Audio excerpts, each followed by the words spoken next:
بسم اللہ الرحمن الرحیم۔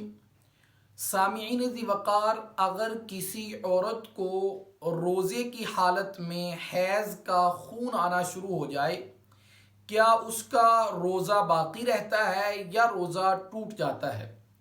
یا اسی طرح اگر کسی عورت کو حیض کا خون روزے کی حالت میں 12 بجے سے پہلے آئے، پھر روزے کا کیا حکم ہے؟ اگر 12 بجے کے بعد آئے تو پھر روزے کا کیا حکم ہے؟ اور اسی طرح ایام حیض کے دنوں کے اندر، ایام خاص کے دنوں میں وہ کون سے کام ہیں جن کاموں سے شریعت عورت کو منع کرتی ہے، روکتی ہے، اور وہ کون سے کام ہیں جن سے شریعت منع نہیں کرتی، عورت ان کاموں کو کر سکتی ہے۔ آج کی اس ویڈیو کے اندر میں انشاءاللہ عز و جل ان تمام چیزوں کی وضاحت کرنے کی کوشش کروں گا۔ آپ تمامی احباب سے بڑے ہی ادب کے ساتھ ملتمس ہوں کہ اس ویڈیو کو لاسٹ تک لازمی سماعت فرمائیے۔ سامعین ذی وقار،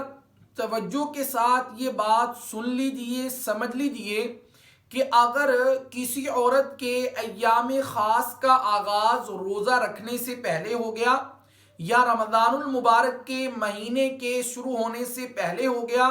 اب جتنے دن اس کے ایام خاص کے ہیں، وہ 2 دن ہیں، وہ 4 دن ہیں، وہ 10 دن ہیں، ان 2 4 10 دنوں کے اندر اس کو روزہ معاف ہے، روزہ رکھنے کی اس کو اجازت نہیں ہے، کیونکہ وہ شرعی طور پر معذور ہے، مجبور ہے۔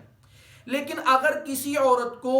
روزہ رکھا ہوا تھا اس نے، اور روزہ رکھنے کے بعد اس کو بلیڈنگ شروع ہو گئی، اس کو حیض کا خون آنا شروع ہو گیا، اب اس کے روزے کا کیا حکم ہے؟ توجہ کے ساتھ سمجھ لیجئے کہ اس کا روزہ بھی فاسد ہو جاتا ہے، ٹوٹ جاتا ہے، ختم ہو جاتا ہے، اس کا روزہ برقرار نہیں ہوتا۔ ہمارے یہاں عورتوں کے اندر یہ بات مشہور ہے کہ جی اگر 12 بجے سے پہلے آئے پھر روزہ ٹوٹے گا، اگر 12 بجے کے بعد آئے، ظہر کے بعد آئے اور روزہ ختم ہونے سے تھوڑی دیر پہلے آ جائے تو پھر روزہ نہیں ٹوٹتا۔ ایسی کوئی بھی بات نہیں ہے، اور روزے کی حالت میں جب بھی آپ کو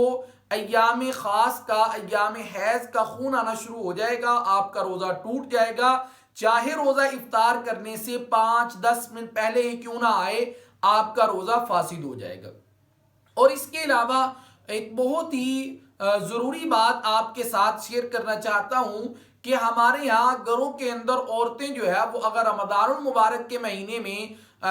حیض کے دن شروع ہو جائیں تو وہ بیچاری جو ہے وہ اپنے آپ کو منحوس سمجھتی ہیں، اپنے آپ کو ناپاک سمجھ کر جو ہے وہ اللہ کی عبادت سے کوسوں دور چلی جاتی ہیں، اور گھر کے کام کاج سے بھی ان کو جو ہے وہ فارغ کر دیا جاتا ہے کہ بھئی آپ جو ہے وہ ناپاک ہے، لہٰذا آپ سحری نہیں بنا سکتی، آپ افطاری نہیں بنا سکتی، آپ جو ہے وہ افطاری کا سامان نہیں رکھ سکتی، سحری کسی بھی طرح کے گھر کے جو اچھے کام ہیں ان کے کرنے سے گھر کی جو بڑی عورتیں ہیں وہ ان کو روک دیتی ہیں۔ ایسی کوئی بھی بات نہیں ہے، صرف 6 کام ہے جو شریعت منع کرتی ہے ہر اس عورت کو جو ایام خاص کے دن جو گزار رہی ہے۔ نمبر 1 پر حیض کے دنوں کے اندر عورت نماز نہیں پڑھ سکتی، نماز پڑھنے کی اس کو اجازت نہیں ہے، اور یہ نماز جو ہے وہ اس کے لیے ہے ہی معاف، یعنی کہ بعد میں اس کو قضا کرنے کی بھی ضرورت نہیں ہے، اللہ رب العزت نے اس کو جو ہے وہ معافی دی ہوئی ہے۔ نمبر 2 پر ایام خاص میں وہ روزہ بھی نہیں رکھ سکتی، اگر روزہ رکھا تھا تو وہ توڑ دیا تو اس پر جو ہے وہ صرف اور صرف قضا لازم ہے، یا جتنے بھی دن وہ ایام خاص کی وجہ سے روزہ ترک کرے گی، 2 ہے یا 4 ہے، 5 ہے، 10 ہے، ان کو بعد میں قضا کرے گی۔ نماز کی طرح روزے پکے پکے معاف نہیں ہیں۔ ہمارے ہاں بعض عورتیں یہ سمجھتی ہیں کہ بھئی روزے ہمیں معاف ہے لہذا ہم بعد میں ان کو قضا نہیں کریں گی۔ بھئی قضا کریں گی، معافی صرف رمضان کے مہینے تک ہے، اور وہ بھی تب تک ہے جب تک کہ آپ کو ایام خاص کے دن آپ کے گزر رہے ہیں۔ اس کے علاوہ نمبر 3 پر ایام خاص میں قرآن مجید کی تلاوت نہیں آپ کر سکتی، نہ پکڑ کر سکتی ہیں، نہ زبانی کر سکتی ہیں۔ ہاں وہ آیات جو بطور دعا پڑھی جاتی ہیں، جو آیات پڑھی جاتی ہیں ان کی تلاوت آپ کر سکتی ہیں۔ اسی طرح ایام خاص میں مسجد میں داخل نہیں ہو سکتی، ایام خاص میں بیت اللہ شریف کا طواف نہیں کیا جا سکتا، اور ایک بات کہ ایام خاص میں اگر کوئی عورت ایسی ہے جو شادی شدہ ہے تو وہ اپنے شوہر کے ساتھ جو ہے وہ ہم بستری نہیں کر سکتی، جماع نہیں کر سکتی جتنے دن تک کہ وہ ایام خاص گزار رہی ہے۔ ایام خاص کے بعد وہ عورت جو ہے وہ اپنے شوہر کے لیے ویسے ہی پاک ہو جائے گی، حلال ہو جائے گی جیسا کہ اس سے پہلے وہ حلال تھی، پاک تھی۔ اس کے علاوہ